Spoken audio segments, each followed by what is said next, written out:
Hamas के हमले के बाद 5 पश्चिमी देश खुलकर इजराइल के साथ आकर खड़े हो गए हैं।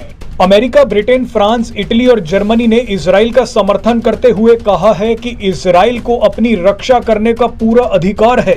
इन पांचों देशों ने साझा बयान जारी करके हमास की निंदा की है, लेकिन इन देशों को पता नहीं था कि रूस क्या करने वाला है। इजराइल और हमास जंग के बीच अब रूस की एंट्री हो गई है। रूस ने संकेत दिया है कि वो फिलिस्तीन के साथ जा सकता है। रूस ने कहा है कि इजराइल और हमास के बीच जो जंग शुरू हुई है उसे अमेरिका ने शुरू करवाया है। रूस का मानना है कि अमेरिका और पश्चिमी देश इजराइल को भी यूक्रेन की तरह फंसा रहे हैं। मिडिल ईस्ट में अपना दबदबा कायम रखने के लिए पश्चिमी देश इजराइल का इस्तेमाल कर रहे हैं। रूस ने कहा है कि अमेरिका अब भले ही इजराइल का साथ देने के लिए लड़ाकू जहाज और जंगी जहाज भेज रहा है, लेकिन ये सब कुछ एक दिखावा है। अमेरिका ने ही इजराइल पर हमला कराया और अब इजराइल के सामने अच्छा बनने के लिए इजराइल का ही समर्थन कर रहा है। जानकारी सामने आ रही है कि फिलिस्तीन के राष्ट्रपति जल्द से जल्द पुतिन से मिल सकते हैं। कई अरब देशों ने भी रूस के साथ बैठक की है।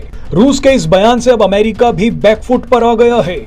अमेरिका ने भी अब बोलना शुरू कर दिया है कि हम भी चाहते हैं कि हमास और इजराइल के बीच जंग जल्द से जल्द खत्म हो जाए, लेकिन अमेरिका ने जो गंदगी फैलानी थी वो फैला दी है। कई एक्सपर्ट्स का मानना है कि मिडिल ईस्ट में जो कुछ हो रहा है वो भारत के लिए एक बड़ा झटका साबित हो सकता है। भारत लगातार ये कोशिशें करता आया है कि इजराइल और खाड़ी देशों के बीच दोस्ती हो जाए। अगर मिडिल ईस्ट में शांति रहती है तो उसका सबसे बड़ा फायदा भी भारत को ही मिलता है। व्यापार मार्ग हो या तेल का निर्यात, सब कुछ मिडिल ईस्ट से ही होकर गुजरता है। भारत ने अमेरिका के पूर्व राष्ट्रपति डोनाल्ड ट्रंप के अब्राहम एकॉर्ड का भी समर्थन किया था, जिसके तहत इजराइल और मुस्लिम देशों के बीच दोस्ती की पहल शुरू की गई थी। कुछ दिन पहले तक तो सऊदी अरब और इजराइल के बीच एक बड़ी डील भी होने वाली थी, लेकिन पश्चिमी देशों ने सब कुछ बर्बाद कर दिया।